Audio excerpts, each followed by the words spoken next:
नमस्कार।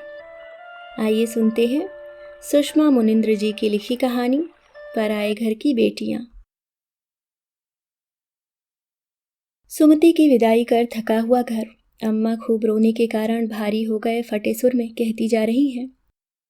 सास नंदे घाघ होती हैं। उनकी चिकनी चुपड़ी बातों में आकर सुमति कहीं उन लोगों को अपनी साड़ियां न दे दे। बुढ़िया ने मेरी पेटी खाली करा ली थी, बहुत समझाया है सुमति को, पर वह आजकल की लड़कियों की तरह चतुर नहीं है। और अम्मा की दृष्टि गोपी पर। साफ मतलब है कि गोपी चतुर है। अम्मा की नजर परख गोपी रसोई में जा छिपी। लंबी रसोई के दूर वाले कोने में दोनों बुआ बैठी थीं। अम्मा के शासन में इनकी यह दशा है। गोपी को आते देख बड़ी बुआ बोली, तनिक सुस्ता लो, सुमति के ब्याह में तुमने गजब काम किया। गोपी को थकान से हरारत हो रही थी। बुआ, अम्मा कहती हैं मैंने कुछ भी सही ढंग से नहीं किया। भाऊजी के रंग ढंग देखते हमारी उम्र गुजर गई दुल्हन। उन्हें अपनी सास जल्लाद लगती थी, अब तुम चालबाज लगती हो। वह तो यही कहेंगी। इसी क्षण अम्मा अपना थुलथुल शरीर संभाले रसोई में दाखिल हुई। गोपी और बुआओं को एक साथ देख तमक गईं। गोपी, यहाँ डटी हो? थकान से मेरा सिर फट रहा है, तेल मालिश कर दो, तनिक ठीक हो जाए। दोनों बुआ समझ गईं गोपी का उनके पास होना अम्मा को चालबाजी लगती है। गोपी अम्मा के पीछे चल दी। अम्मा बिस्तर पर छा गईं। वे सांप और बिच्छी क्या समझा रही थी तुझे? बड़ी बुआ सांप, छोटी बुआ बिच्छू। नहीं तो खूब समझती हूँ, नंदे जहर की पोटली होती हैं, कल ही चलता कर दूंगी। अम्मा का संपर्क डेंजर जोन होता है। तथापि गोपी थोड़ा मुस्कुरा दी कि अम्मा की तीनों बेटियां भी जहर की पोटली। गोपी की मुस्कान का अर्थ समझ अम्मा की चमड़ी चुनचुनाने लगी। क्यों मुस्कुराई? तुम्हारी नंदे गऊ की तरह हैं। हाँ अम्मा, गऊ। अम्मा को लगा गोपी के अनुमोदन में रहस्य छिपा है। गर्दन अकड़ाकर बोली, मीरा और नीरा दोनों 2-4 दिन में चली जाएंगी। घर की आखिरी शादी थी, दोनों को चेन देना है। दामादों को अंगूठी ठीक रहेगी। बुआ को भी कुछ? अम्मा का चेहरा बागी दिखने लगा। बिना लिए वे दोनों टलने वाली नहीं। नेक में बहुत साड़ियां आई हैं, उन्हीं में से दे देंगे। यह ठीक न होगा अम्मा, यह उनका भी मायका है। जब भाई की बेटियां विदा होने लगे तो मायका उनका हो जाता है। गोपी आगे न बोल सकी। पखवाड़े बाद गोपी का पति विमल सुमिति को लेने गया, पर ससुराल वालों ने नहीं भेजा। विमल सुमिति को लिए बिना लौट आया। अम्मा, सुमति की बड़ी ननद कनाडा से आई है, वह सुमति के साथ थोड़ा रहना चाहती है। इतनी दूर से बार बार आना नहीं हो पाता। अम्मा का सिर घूम गया। ये कनाडा वाली तो बड़ी हठीली है, पहली बार गई है सुमिति, अभी उसे ससुराल में अच्छा ना लगता होगा। विमल, तुम ले आते उसे। बाबूजी बोले, सुमति अब उस परिवार की बहू है, वह हमारे अनुसार नहीं, ससुराल वालों के अनुसार चलेगी। जैसे हमसे रिश्ता खत्म हो गया।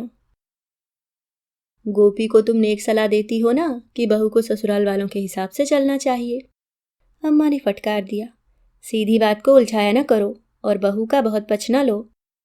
सिर पर बैठेगी और बुढ़ापे में एक लोटिया पानी न देगी। बेटियां पूछ लें तो पूछ लें। मीरा जीजी और नीरा जीजी न अम्मा की सेवा करती हैं न काम में मदद।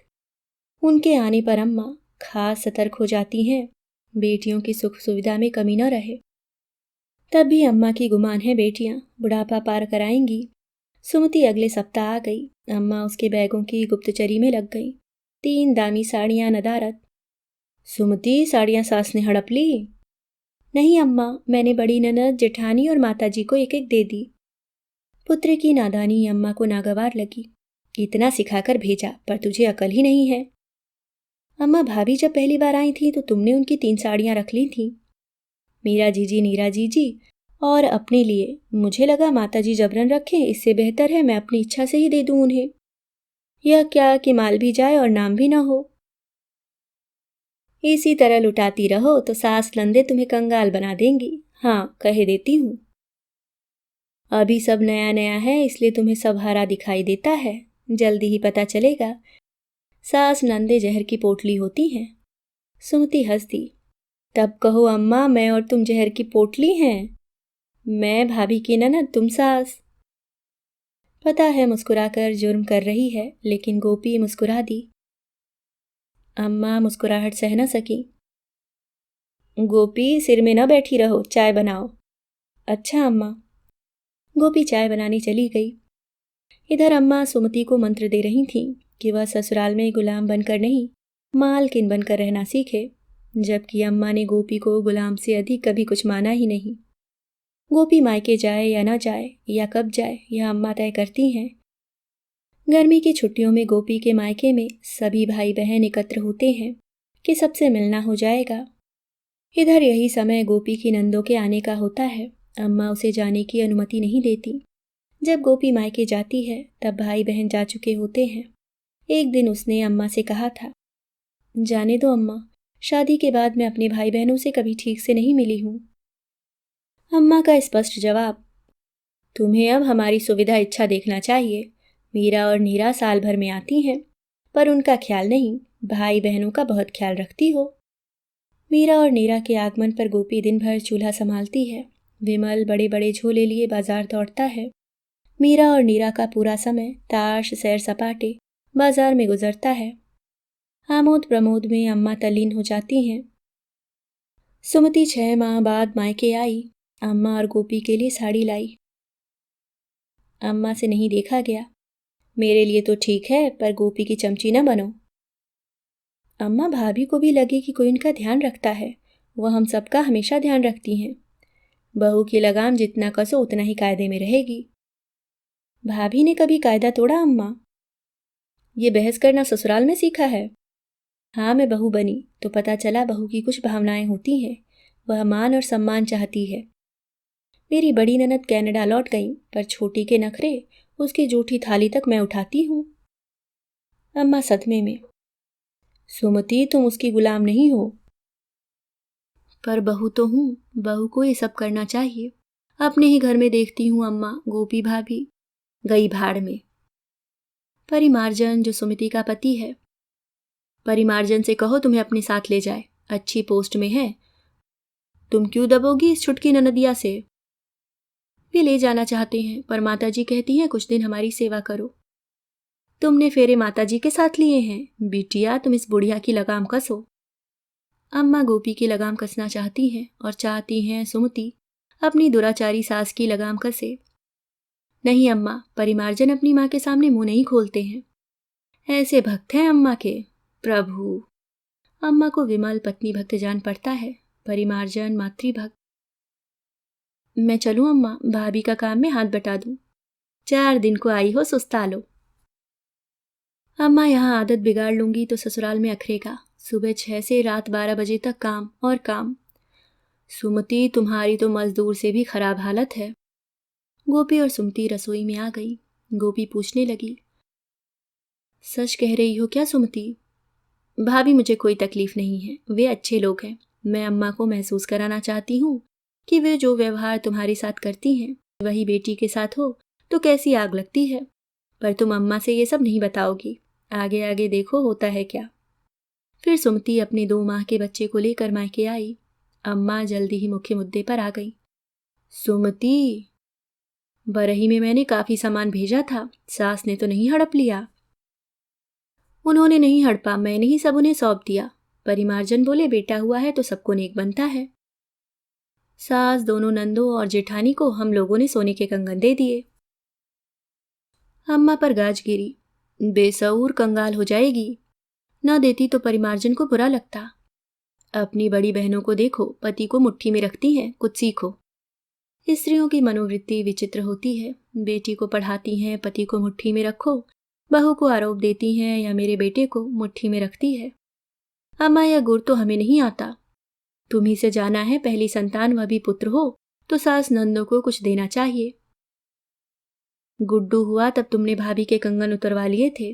दोनों जीजी और जीजाजी को क्या क्या दिलवाया था, जबकि विमल भैया और भाभी की अलग से कमाई नहीं है। विमल भैया बाबूजी के साथ दुकान संभालते हैं। मुझे याद है अम्मा, भैया सुनार की दुकान में जाकर भाभी के झुमके और अंगूठी साफ करवा लाए थे जीजी लोगों के लिए। सुमति के द्रोह ने अम्मा की नींद उड़ा दी। दोनों बड़ी अम्मा का निर्देश मानती हैं, लेकिन सुमति हौसले पस्त किए देती है। लड़की का यही आचरण रहा तो बेजुबान गोपी की जुबान गज भर लंबी हो जाएगी। गजब कर रही है लड़की। गर्मी में अम्मा ने तीनों बेटियों को बुलवाया। मीरा और नीरा ने योजना बना ली, लेकिन सुमति तो मानो उल्टी चाल ही चलेगी। फोन कॉल किया, उसकी तबीयत खराब चल रही है। संभव हो तो भैया भाभी कुछ दिनों के लिए आ जाएं, मदद मिल जाएगी और गुड्डू की आउटिंग भी हो जाएगी। भाभी नहीं आ सकती तो वह अपनी सास और छोटी ननद को बुला लेगी। अम्मा के सामने बड़ा चक्कर है। गोपी जाती है तो मीरा और नीरा के स्वागत में भारी कमी होगी। नहीं जाती है तो सुमति की सास ननद सुमति के घर के ठाट का आनंद लेंगी। उसकी मदद तो एक न करेंगी, गोपी को भेजना ही पड़ा। गृहस्थी की थकान उतारने आई मीरा लटपटा गई। हम आए और विमल व गोपी गायब, यह क्या है अम्मा? बाबूजी ने स्पष्ट किया। गोपी सुमति की मदद के लिए गई है मीरा। यहाँ का काम तुम, नीरा और तुम्हारी माँ मिलकर संभाल लोगी। दोनों बहनों के चेहरे दुखी हो गए। नीरा को बेइज्जती जैसा कुछ महसूस हुआ। यहाँ भी चूल्हा फूकूं? सुमति को अभी बीमार पड़ना था। गृहस्थी का अपार काम और गोपी नदारत। अम्मा को तत्काल समझ में आ गया कि गोपी के बिना वे घर नहीं चला सकती। काम करने की आदत नहीं तो जोड़ों में पीड़ा हो गई। मीरा और नीरा रसोई में घुसी खाना कम बनाती, सुमति और गोपी को अधिक कोसती। जल्द ही मीरा ने ऐलान किया, अम्मा हम लोगों की दक्षिण भारत घूमने की योजना है। यहाँ का देख सुन लिया, अब जाना है। अम्मा उदास हुई। रुको ना, फिर छुट्टियां खत्म हो जाएंगी और दक्षिण भारत जाना नहीं हो पाएगा। मीरा जान गई कि मीरा चतुराई दिखाते हुए भाग रही है। उसे अपनी बेटी के क्रैश कोर्स याद आ गया। अम्मा जाना पड़ेगा, नीली को एक क्रैश कोर्स करवाना है। नीरा तुम भी? मुझे तो 2 आदमी का खाना नहीं बनाया जाता, आदत छूट गई है। तो गोपी को बुलाओ। वहां जमकर बैठ गई। गोपी की भतर्सना पर अम्मा पुत्रियों के साथ सुर में सुर न मिला पाई। कुछ कहते न बनता था। बाबूजी ने कहा, तुम लोग जाना चाहती हो तो जाओ, तुम्हारी जिम्मेदारियां हैं, व्यस्तताएं हैं, यहाँ का हम दोनों संभाल लेंगे। बरस हुए अकेले नहीं रहे, अब देखिए अकेले रहने का क्या मजा और क्या परेशानियां होती हैं।